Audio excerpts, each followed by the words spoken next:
Buenas tardes. Bueno, hoy voy a comentarles algo acerca de los que está relacionado con los límites del conocimiento humano, ¿no? Porque la filosofía, independientemente de las interpretaciones que se le haya dado, hay gente que lo ha... Por ejemplo, Aristóteles dijo que la filosofía surgía del asombro. Cada cual tiene su, su hipótesis acerca de esto, ¿no? Pero básicamente, por lo menos en mi opinión, la filosofía es importante verla, que ella se alimenta del descontento con el nivel de conocimiento que tenemos. Primeramente con el nivel de conocimiento cotidiano. O sea, la filosofía surge en condiciones en que la gente tenía la necesidad de explicar las cosas que les rodeaban, y la explicación del vecino, vamos a decirlo así, no era satisfactoria. Hubo gente que se dedicó a buscar unas explicaciones mucho mejores, ¿verdad? Y mucho más exitosas. Entonces, luego surgió la ciencia de la propia filosofía. Y esa insatisfacción con el conocimiento nunca ha dejado de existir. O sea, ahora la filosofía, obviamente, la situación es otra. A mi modo de ver, obviamente no le preocupa el estado que pueda alcanzar el conocimiento cotidiano, la conciencia cotidiana, porque eso es una cosa que naturalmente está rebasada en un nivel filosófico, pero tampoco se siente satisfecha con lo que las ciencias dicen. Y esa es la única razón por la que siempre habrá filosofía, ¿no? Entonces, nosotros tenemos que pensar desde un inicio que si nos gusta, nos place la indagación, esas ansias de conocimiento, pues nosotros tenemos que ir más allá de la ciencia. No podemos estar conformes con lo que la ciencia nos dice. Y no solamente por la situación tan tremenda,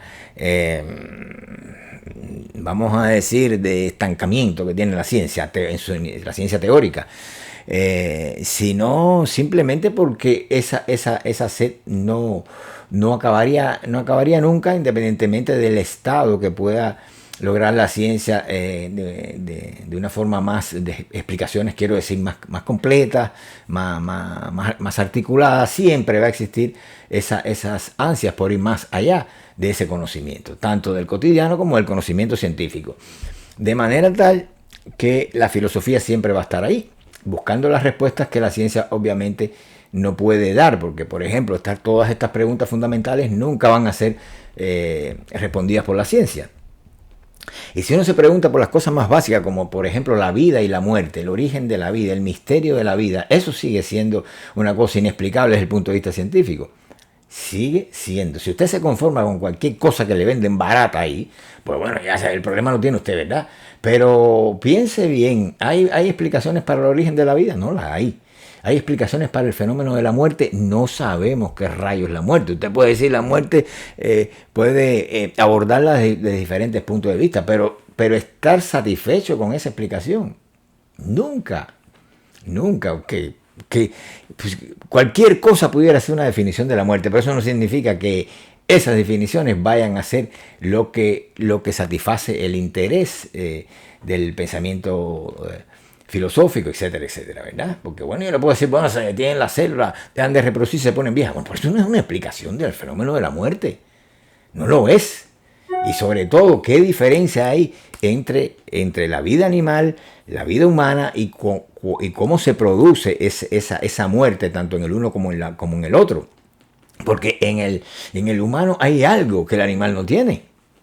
Y ese algo, ¿qué hacemos con él cuando el hombre se muere? Entonces, no tenemos respuesta para eso.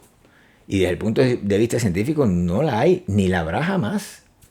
No la habrá jamás, porque la ciencia parte, los supuestos de las ciencias no lo permiten. Le voy a decir en dos palabritas porque cuando la ciencia se hace desde una perspectiva ya racional. El hombre se convierte en un ser racional en una fase temprana. Yo he hablado de esto ya en otros vídeos, de la evolución de su vida. Entonces, ya la ciencia, ya el contexto completo está dado cuando surge el pensamiento científico, una y otra vez. Usted científico nace y usted, ¿qué va a hacer? Se va a nutrir de unos conocimientos que ya están ahí para usted, pero usted va a tener acceso a ese conocimiento cuando ya es un ser racional, ¿verdad?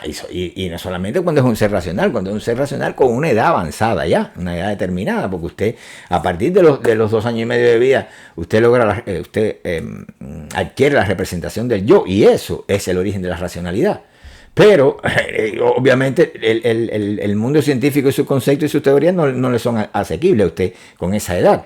Quiere decir que todo este entramado que usted conoce de la ciencia y sus explicaciones, el universo estrellado, etcétera, etcétera, y del origen de la propia vida, se da dentro de un contexto, algo que ya está, que existe, que lo preexiste a usted, en tanto ese sujeto teórico, y que es un contexto racional. Eso quiere decir que todas las verdades y las conclusiones que usted vaya a sacar de ahí van a estar condicionadas por ese entramado racional, esa racionalidad que ya existe.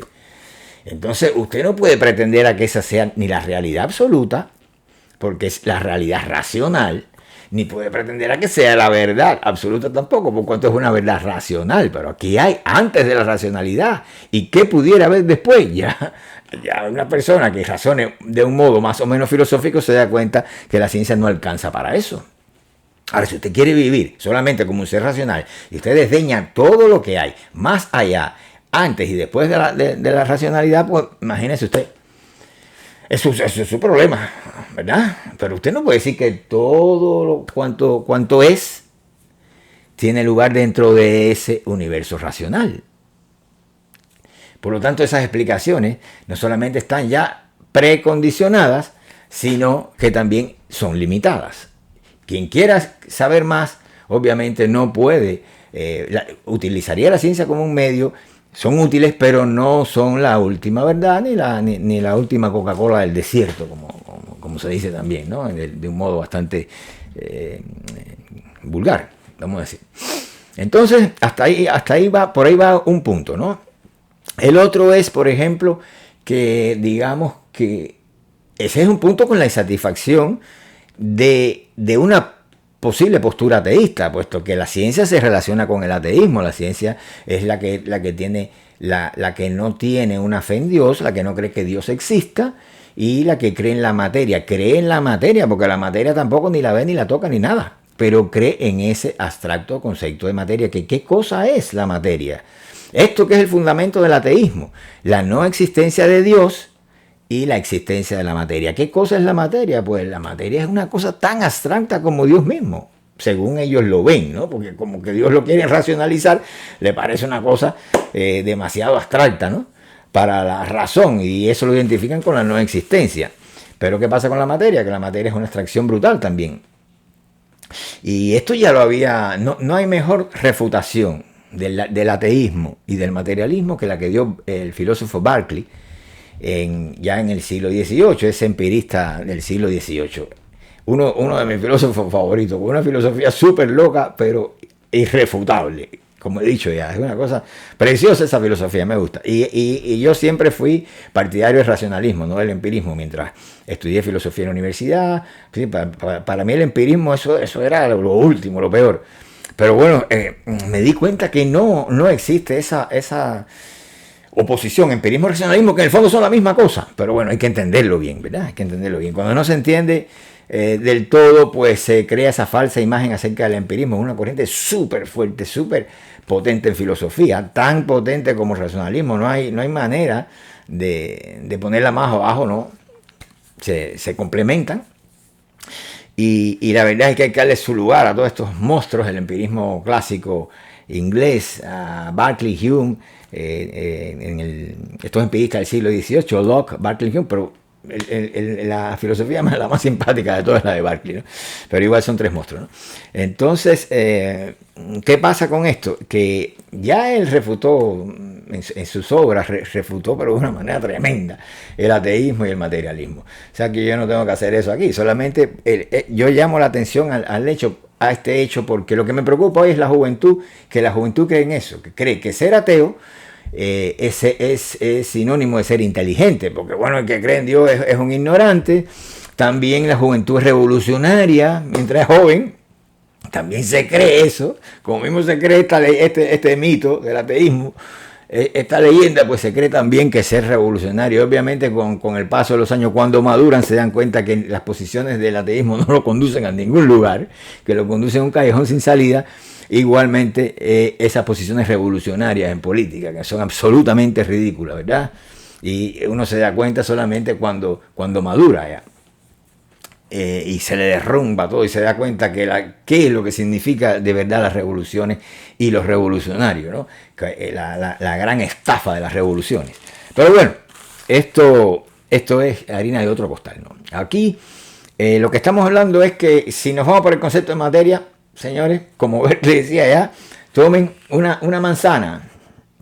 Tomen una manzana. Y ustedes verán que si ustedes retiran todas las cualidades, esas secundarias y primarias a las que hacía alusión Berkeley, retrocediendo a Locke, que era quien había descubierto estas cualidades, pues si nosotros retiramos todo eso, que en el fondo son percepciones, como le va a llamar Berkeley, pues sencillamente no queda un soporte de esas cualidades, no existe tal soporte. Por lo tanto, la materia es un engaño. Ustedes retiren todas las percepciones que tienes de color, sabor, textura, etcétera, y no queda un soporte material, ni siquiera la extensión cartesiana. Entonces, pues no hay extensión que no sea coloreada, no existe la extensión en el aire así. Entonces, eso es por esa vía no vamos a ningún lado. Así que creer en la materia, pues usted cree que lo hace profundo y que lo hace, que le da una ventaja respecto a la persona creyente, ¿no?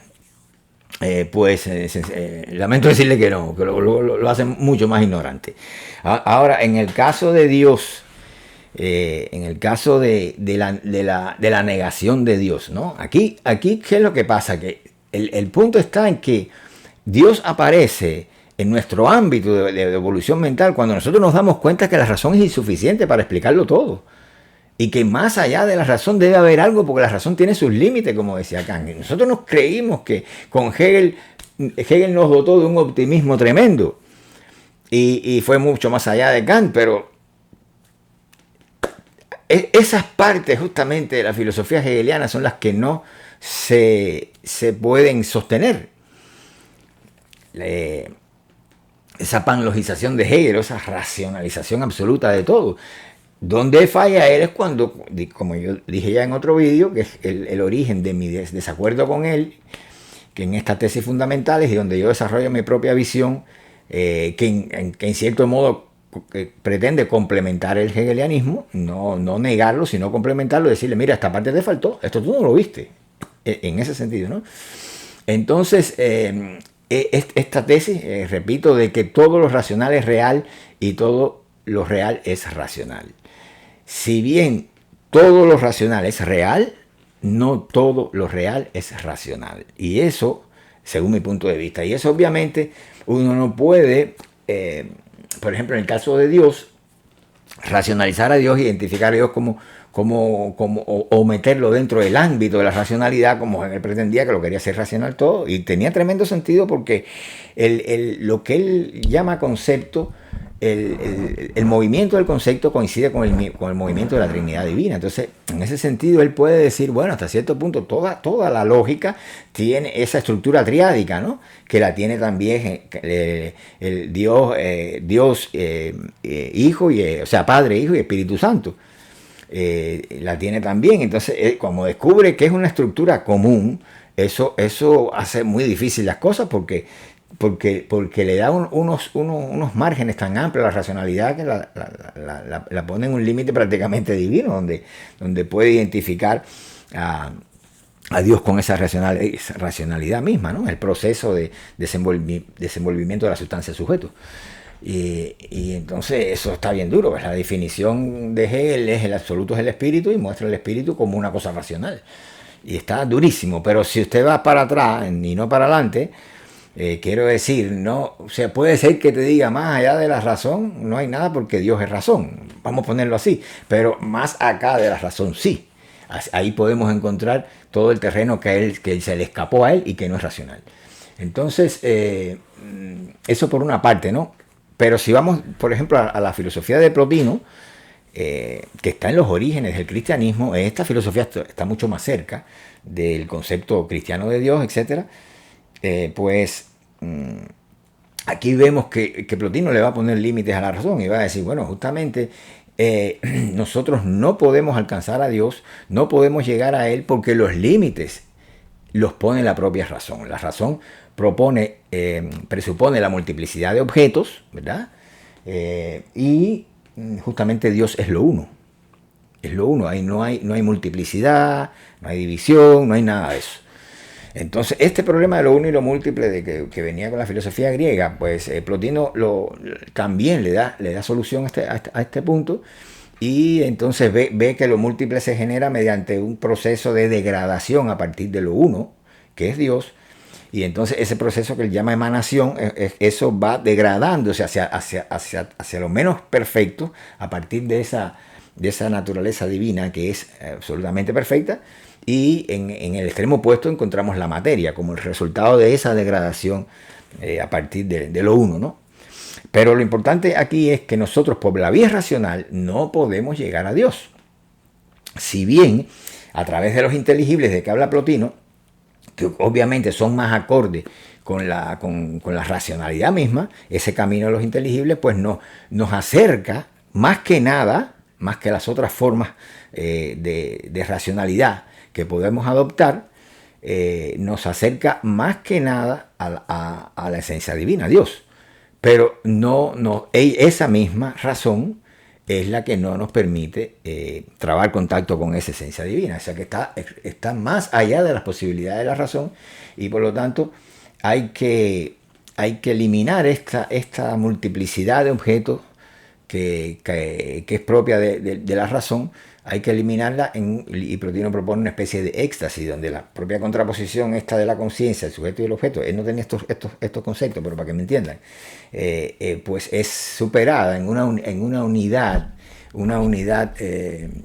más o menos al estilo oriental, ¿no? En esa unidad pasiva oriental, ¿no? La fusión del sujeto-objeto, para que me entiendan más, ¿no? Pero bueno,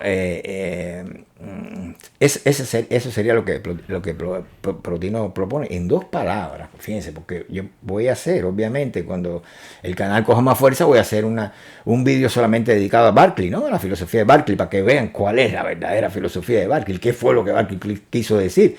Porque hasta ahora todo lo que hay de él, bueno, no todo, vamos a decirlo, pero la inmensa mayoría de la información que hay acerca de esta filosofía es negativa. Y poniendo a Berkeley como un estúpido que reducía toda la realidad y todo el mundo a un conjunto de sensaciones, toda una sarta de estupideces que tienen origen materialista y en la cual quien más influyó fue precisamente un político materialista, ¿verdad? Porque filósofo materialista no hay, este tipo de filósofo no era, un político materialista llamado Lenin, aquel que fundó a los soviets y toda esa cosa, aquel ruso. Entonces Lenin, el padre del comunismo soviético, o de lo que se llama propiamente comunismo, pues fue quien más contribuyó al descrédito de la filosofía de Berkeley, ¿no? Desde las posiciones del materialismo justamente. Pero bueno, lo cierto es que mientras más usted sabe, mientras más filosofía usted estudia, más usted se aproxima al mismísimo Dios, porque Dios no es un ser sentado en una nube, no es un ser de carne y hueso, no lo es, sino que si la pregunta por Dios siempre va a surgir, porque usted va a decir, con toda la ciencia que hay, con todo lo que sabemos, nosotros no somos nada, el ser humano, con toda la potencia que tiene, porque este mundo es un mundo humano, absolutamente humano. Este mundo todo es resultado del hombre, de la transformación que el hombre ha hecho con sus propias representaciones y de su propia visión de las cosas. Entonces, independientemente del alcance que tiene el mundo humano y el mundo de la cultura, y todo es cultura, hasta el universo estrellado, los planetas que no tienen nombre, todo eso es cultura, no naturaleza. Si lo vamos a ver así, eso es cultura. Si nosotros extraemos al hombre de la ecuación, sería naturaleza, pero si nos damos cuenta que no podemos extraerlo porque el hombre es quien nombra, es el que pone los nombres, como Dios dijo, ponle nombre a los animales para que tenga dominio sobre ellos. Así el hombre siguió nombrando y nombró las estrellas y el universo entero. Si usted trae al hombre de la ecuación, pues usted obtendrá la naturaleza, pero si introduce al hombre que no lo puede sacar de la ecuación, pues entonces lo que obtiene es la cultura. Y todo en ese sentido es cultura. Todo el universo humanizado, que es el único que conocemos, porque no hay otro que no sea humanizado, es cultura. Entonces, aún así, con esa dimensión tan grande que tiene el hombre, que tampoco lo puede reducir a una cosa metida dentro de una camiseta, no.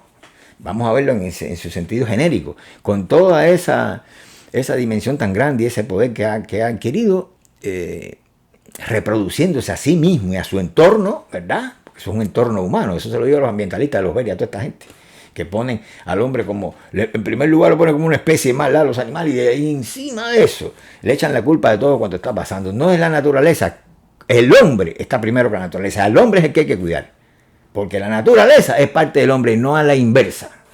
Entiendan eso, ¿ok? Entonces,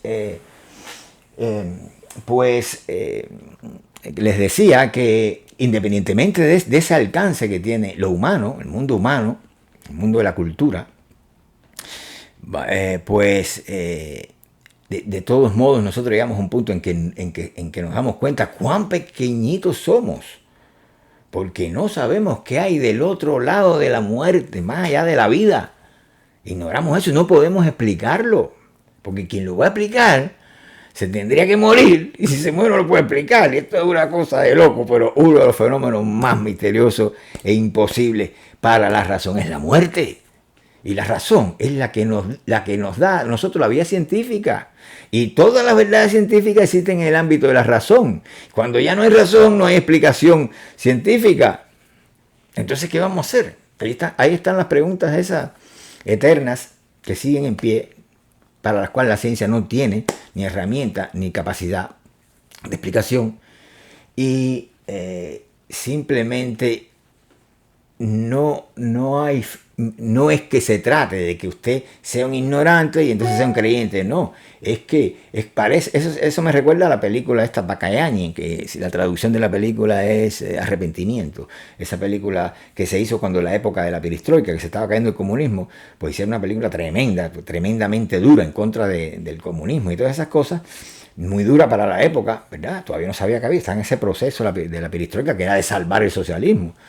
Que he llamado la atención sobre eso. No, la perestroika no fue para acabar con el socialismo, instalar el capitalismo, no. Quien hizo eso fue Putin, precisamente Putin. Ese fue el que acabó con el comunismo soviético, instauró el capitalismo en la antigua URSS. No fue Gorbachev. Gorbachev era el proyecto de salvación del socialismo, que se llamó la perestroika. Y cuando estaba ese periodo todavía que no sabía que había socialismo, que estaba el periodo de reconstrucción, tratando de salvarlo, pues toda la cultura se sintió como que más libre debido a la glasnost, que iba acompañada con la perestroika, esta apertura informativa. Y en ese entorno, en ese contexto fue que salió, que hicieron la película esta Bacayani.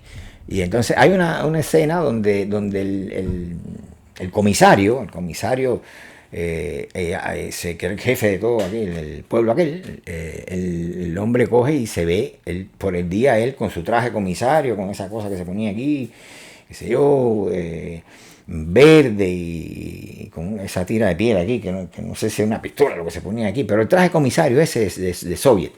Y el tipo se ve que por la noche se metía en un sótano que tenía en su casa y tenía un altar y tenía a Jesucristo ahí. Y ahí el hombre se ponía con un tremendo crucifijo ahí a rezar.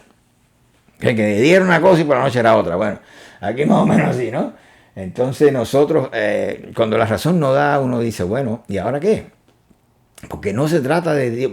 Entiendan a Dios como el ir más allá de nuestros propios límites como humanos, en el sentido mental, donde nosotros no podemos y encontramos cosas que son inexplicables.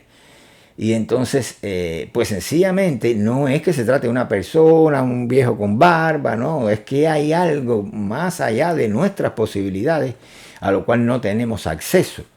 Y entonces, en ese sentido, pues Dios es para personas que realmente buscan, ¿entienden? Que no solamente para el creyente que va a la iglesia, que tiene fe, no, sino también para las personas que son incansables buscadoras de una verdad a la cual saben que nunca van a poder revelar y que por lo menos hay que hacer el esfuerzo para llegar a ella, ¿verdad? Y morir en ese empeño. Entonces aquí los dejo, solamente quería recalcar eso, que mientras más se sabe, más cerca está uno de Dios. Es la filosofía de Plotino, pero es una imposibilidad para nosotros. ¿Por qué? No intentes conocerlo, no intentes siquiera percibirlo, simplemente porque Dios no es una cosa, no es susceptible de ser, no es un objeto susceptible de ser conocido, ni una cosa susceptible de ser percibida. Es decir, que cuando tú tienes ese mundo tan estrecho de cosas y relaciones con cosas materiales, obviamente tú nunca te vas a plantear la pregunta por Dios, pero el problema lo tienes tú. Y eso te hace, más bien, muy al contrario de lo que dice ahí, te hace un ignorante. Eso se lo digo al joven para que no crea que porque sale corriendo a los brazos de la ciencia y rechaza la noción de Dios, eso lo va a hacer a él mucho más inteligente que sus compañeros que andan creyendo en Dios yendo a la iglesia. Las cosas no son tan fáciles, ¿eh? Después se arrepentirá, como se arrepentirá también de ser revolucionario y de ser, bueno, y todo no quiero ofender a los que no tengan la misma posición política mía, porque eso ya sería caer en... Pero bueno, por ahí van los tiros, ustedes me entienden, ¿no? A estos que son los destructores de cuánta cosa andan por ahí. Entonces, eso es lo que sucede, ¿no? Dios no es una cosa, no es un objeto, así que también habría que decir que para él no aplica la categoría de existencia. Esto está más allá de sus posibilidades racionales. Para que existen las cosas, Dios está más allá de la existencia. Por eso plantearse si Dios existe o Dios no existe, la pregunta no tiene ningún sentido. En su mundo humano, al cual usted tiene acceso, las cosas existen. Existe ese edificio, existen las lámparas, hasta usted mismo. Existen los carros, ¿verdad? Esas cosas existen. Pero ver a Dios desde la categoría de la existencia, eso es la cosa más ridícula que se pueda oír. Y por lo menos la filosofía no es eso lo que le dice a usted, le enseña otra cosa muy distinta con su sistema categorial, que sería bueno, obviamente, dominarlo para entender mejor estas cosas, ¿no? Así es que para el caso de Dios eso no aplican, son las cosas las que existen, ¿verdad? Y las que existen en su entorno humano, ¿ok? O sea, esas cosas, si diríamos al estilo espinosista, que son accidentes, pero Dios es causa sui, es causa de sí mismo. Por lo tanto, creer en Dios es lo que te hace inteligente, o sea, tener siempre la posibilidad de Dios, la presencia de Dios, el hecho, y obviamente no entender a Dios como una persona con barba, ni mucho menos, ni como otra especie de cosas más vinculada al culto, directamente vinculada al culto de la iglesia, ¿no? Estoy hablándolo en una dimensión un poco más filosófica, ¿verdad? Eso es lo que te hace inteligente y no a la inversa. Aquí los dejo, piensen en esto y me ponen los comentarios por ahí abajo, ¿verdad? Sí, porque me imagino que los que tengan muchas preguntas acerca de esto y también muchas respuestas, ¿no? Hay quien tiene, para lo que hemos planteado aquí, tiene su propia solución, ¿ok? Entonces, bueno, pues coméntenlo ahí abajo y recuerden que más adelante, a la medida que el canal pueda crecer, pues yo haré vídeos un poquito más profundos, vamos a decirle. Y entre eso, pues ya les voy prometiendo hacer uno sobre la filosofía de Berkeley exclusivamente, y creo que el otro día hablé también de Plotino, ¿no? Bueno, pero todas esas cosas serían mucho más adelante. Bueno, nos vemos y pasen un buen fin de semana, de lo que queda.